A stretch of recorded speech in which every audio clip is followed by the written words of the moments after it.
Bonjour tout le monde. Aujourd'hui, j'ai décidé de vous faire une petite présentation sur comment créer une formation en ligne de qualité, de la création à la diffusion. J'ai décidé de faire une capsule sur ce sujet-là parce que c'est des questions que je me fais souvent demander. Je me suis fait souvent dire par des personnes ou des entrepreneurs, ça fait plusieurs mois, plusieurs années que j'ai envie de faire une formation en ligne. Je ne l'ai jamais fait, je ne sais pas par où commencer. Alors vraiment, aujourd'hui, la présentation que je vous fais, c'est vraiment pour vous donner des trucs et des astuces pour comment mettre en place pour vrai un projet de formation en ligne de A à Z pour que vous puissiez mener à terme votre projet de façon réaliste. Le marché des formations en ligne est vraiment en expansion, surtout dans les derniers mois. C'est difficile de faire une formation en ligne qui va se distinguer et il y a vraiment plusieurs trucs que je vais vous donner aujourd'hui pour y arriver. C'est plus vrai. Il y a peut-être 2, 3, 4 ans encore, c'était encore vrai qu'on faisait une formation en ligne et c'était quand même facile de la vendre parce qu'il n'y avait pas beaucoup de choix. Aujourd'hui, ce n'est plus le cas. Il y a vraiment beaucoup de choix. Et il faut vraiment créer des formations de qualité, les mettre sur des belles plateformes pour que les gens soient attirés par votre formation en ligne. Et c'est pour ça que je fais cette présentation-là aujourd'hui, pour vraiment vous donner les trucs et tous les atouts en main pour que vous puissiez réussir. Tout d'abord, voici les étapes à suivre pour créer une formation en ligne de qualité. Il faut tout d'abord planifier le projet. Une des erreurs que je vois souvent, c'est que des personnes vont commencer à créer tout de suite le contenu de leur formation en ligne sans avoir réfléchi à toutes les étapes. Il faut aussi penser à la production, à l'hébergement, à la diffusion et au marketing.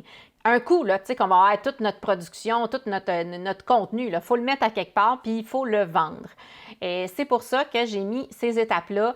Même avant de commencer, je vous suggère vraiment de mettre en place, de vous écrire un petit document qui va mettre les principales idées pour chacune de ces étapes-là. Première chose à penser au niveau de la première étape, de la planification du projet, c'est s'assurer que le sujet de sa formation est pertinent. C'est sûr que ce que vous avez à montrer est intéressant pour quelqu'un, ça c'est sûr et certain. Mais souvent, l'erreur qu'on fait est par rapport à l'angle de notre sujet. Par exemple, les formations sont souvent un peu trop générales. Aujourd'hui, il y a vraiment beaucoup d'offres de formation, comme je vous ai dit. Il faut choisir une formation ou un sujet vraiment plus spécifique ou qui va s'adresser à une audience beaucoup plus ciblée, pas nécessairement à monsieur, madame, tout le monde. La première étape, c'est quand même assez facile. Faites une recherche sur le web pour savoir est-ce qu'il y a déjà des formations en ligne qui se donnent sur votre sujet et quel angle ils ont déjà pris pour éviter de répéter la même chose, tout simplement. Ensuite, vous pouvez faire une analyse de marché aussi. Il n'y a pas besoin de se lancer dans des grands documents là, de 40 pages. Simplement, par exemple, si vous avez déjà une communauté sur Facebook, vous pouvez simplement écrire aux gens qui sont dans votre communauté. Est-ce que ça vous intéresserait de suivre une formation sur telle chose? Ou vous pouvez faire une petite capsule de formation test et voir si cette capsule-là est bien écoutée par les gens, est appréciée tout simplement. Vous pouvez faire des sondages aussi sur les médias sociaux ou des sondages sur le web à vos clients ou à votre clientèle existante tout simplement et vous allez voir si la réponse est positive ou non. Si jamais ce ne l'est pas, ça ne veut pas dire que votre sujet n'est pas bon, mais peut-être que votre angle d'attaque n'est pas bon. On a juste à réviser à ce moment-là et on ne fait pas un contenu, on ne passe pas beaucoup de temps sur un contenu que finalement n'intéresse pas tant notre clientèle. Ensuite, il faut faire une planification budgétaire.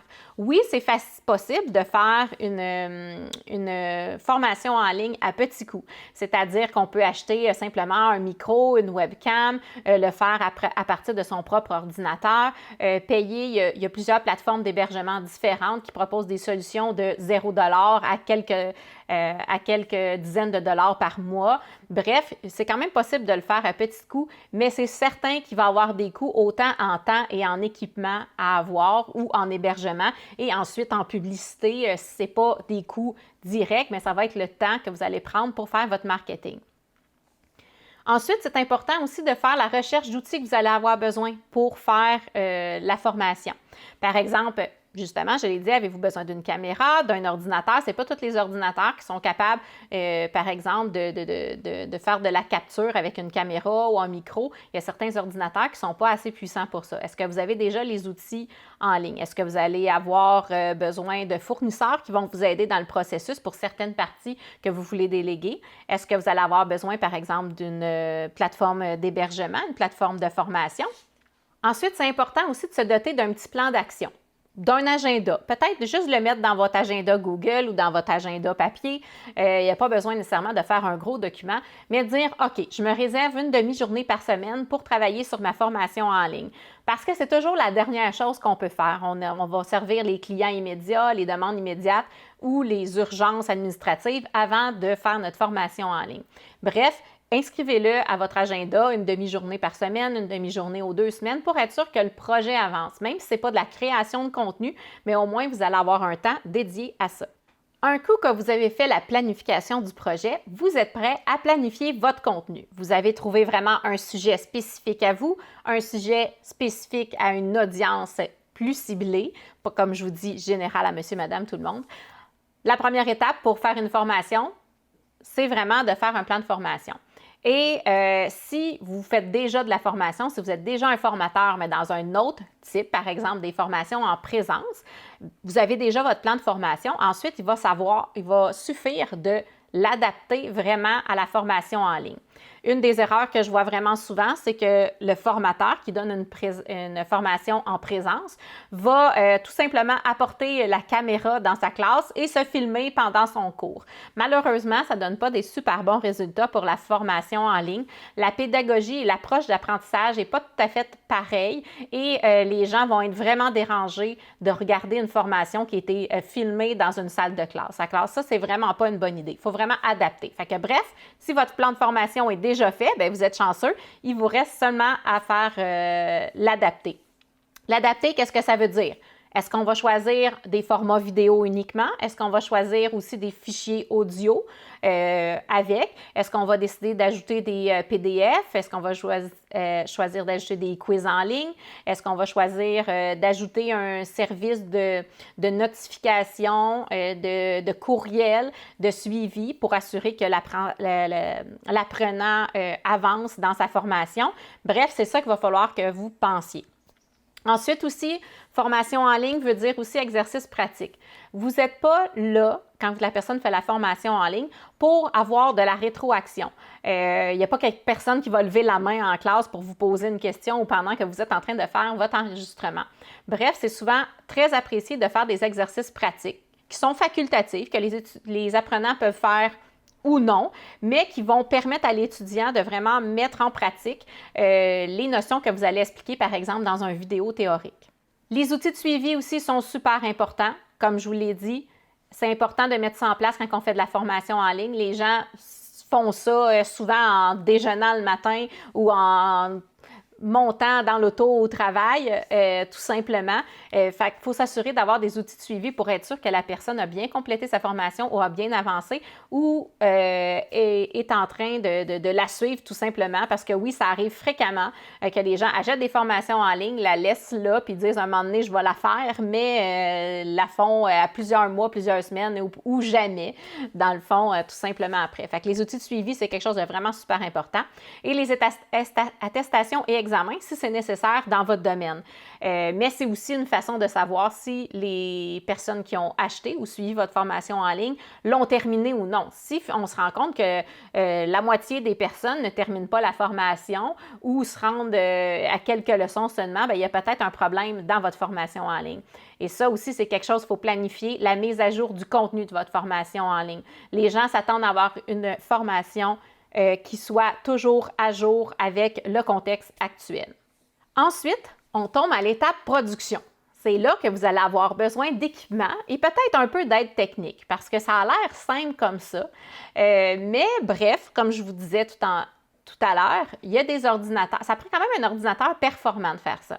Souvent, les gens ont un portable et s'imaginent qu'avec leur portable, avec la caméra puis le son du portable, ils vont être capables de créer une formation de qualité. Vous l'essayerez, vous ferez le test chez vous et vous allez voir que souvent, l'image n'est pas trop de qualité de la caméra d'un portable. Le son qui sort de là est un peu cacane. Des fois, il y a de la distorsion. Des fois, il y a des bruits ambiants. Il y a toutes sortes de choses qui font que l'ordinateur peut être ralenti. Des fois aussi, il y a des applications qu'on peut enregistrer des formations, mais avec des applications web. Si on utilise le Wi-Fi, il peut avoir des images ou du son qui lag pendant qu'on enregistre. Bref, première chose que ça prend, un ordinateur quand même, un bon ordinateur, un ordinateur quand même assez performant. Et l'ordinateur fixe est toujours meilleur qu'un portable, à moins que vous ayez vraiment un portable de feu, mais les ordinateurs fixes sont souvent plus forts que les ordinateurs portables. Ensuite, ça va vous prendre une webcam. Comme je vous dis, souvent, il y a des ordinateurs qui ont des caméras intégrées, mais les caméras intégrées sont souvent de mauvaise qualité.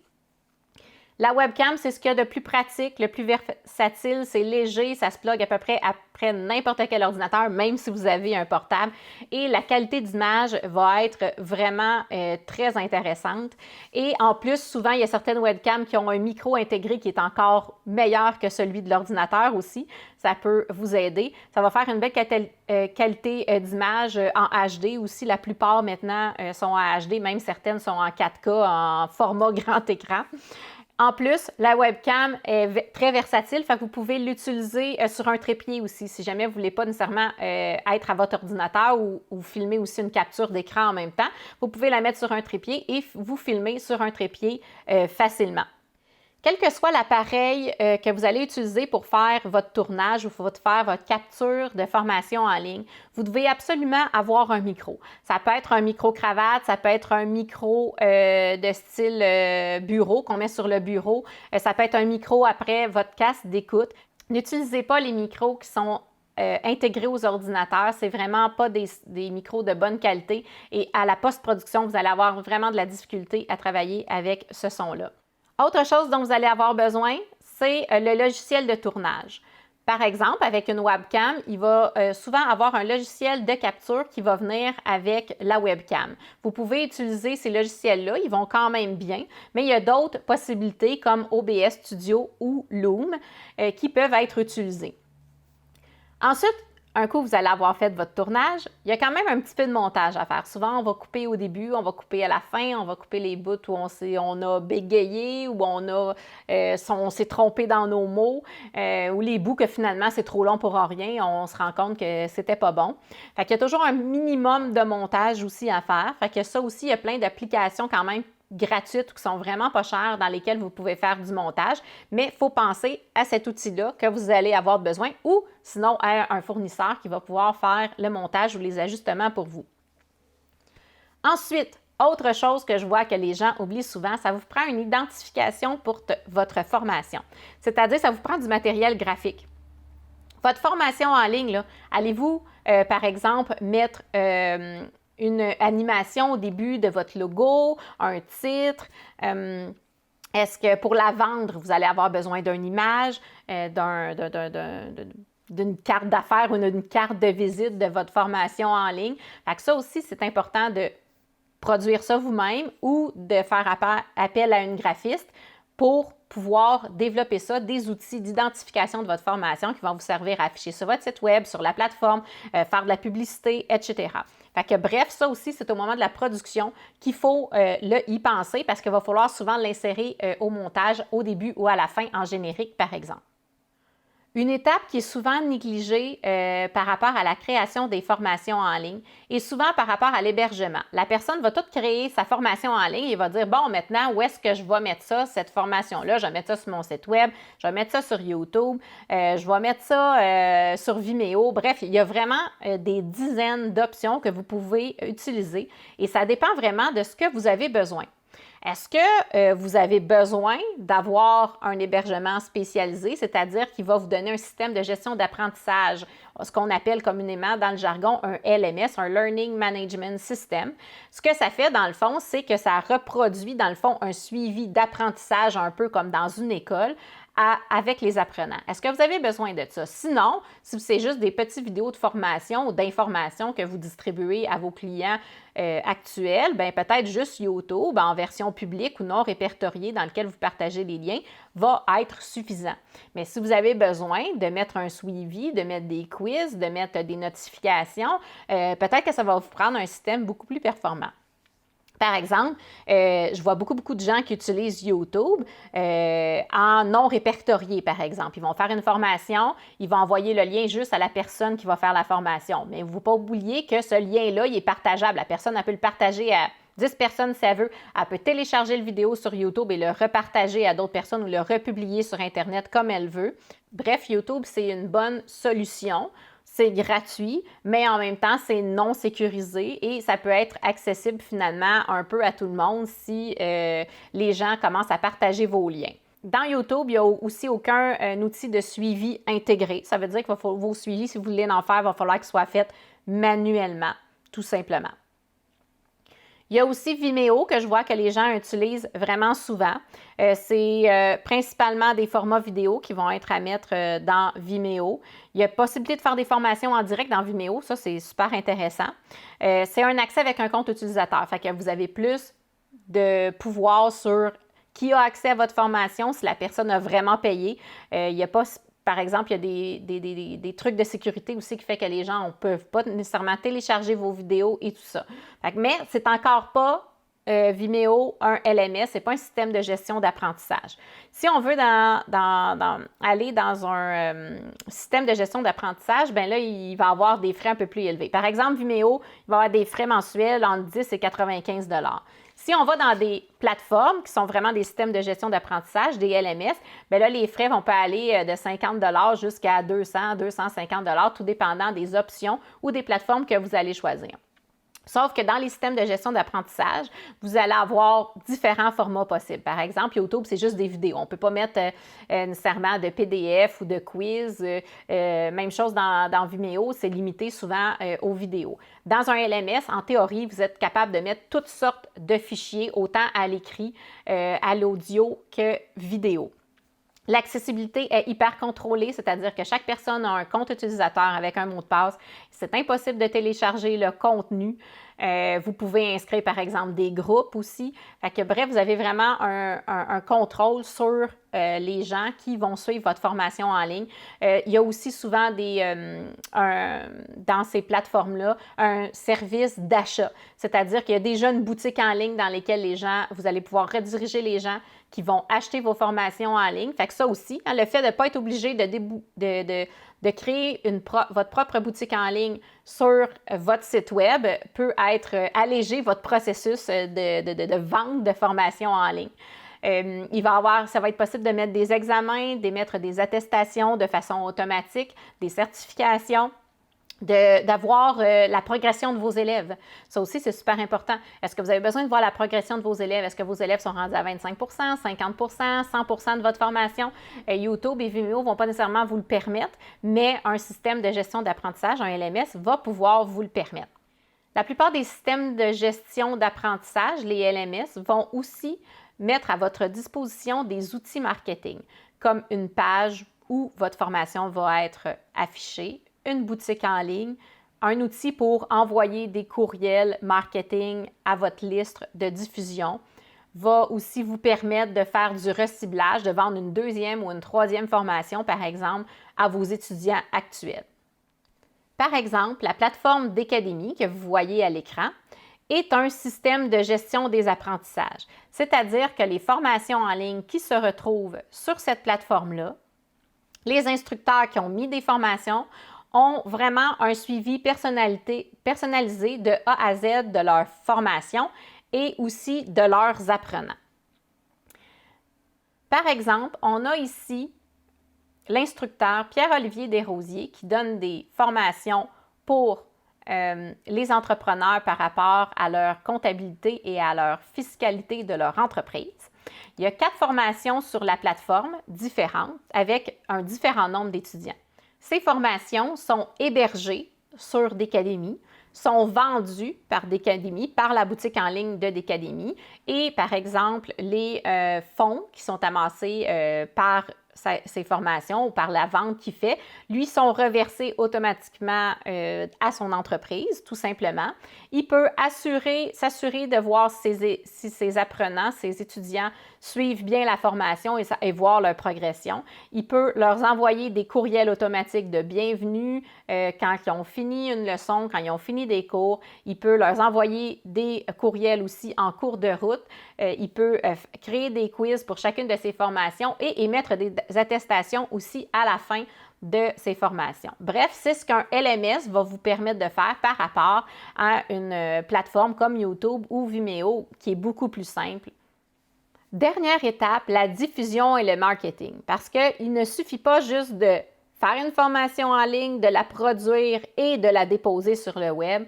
Évidemment, il faut tout faire un plan de diffusion et de marketing pour réussir à vendre notre formation en ligne et qu'elle soit diffusée efficacement. Bref, qu'on ne l'ait pas faite pour rien. Première chose, comme je vous dis, l'hébergement est super important. Qu'est-ce que vous voulez? Est-ce que vous voulez tout faire ça vous-même?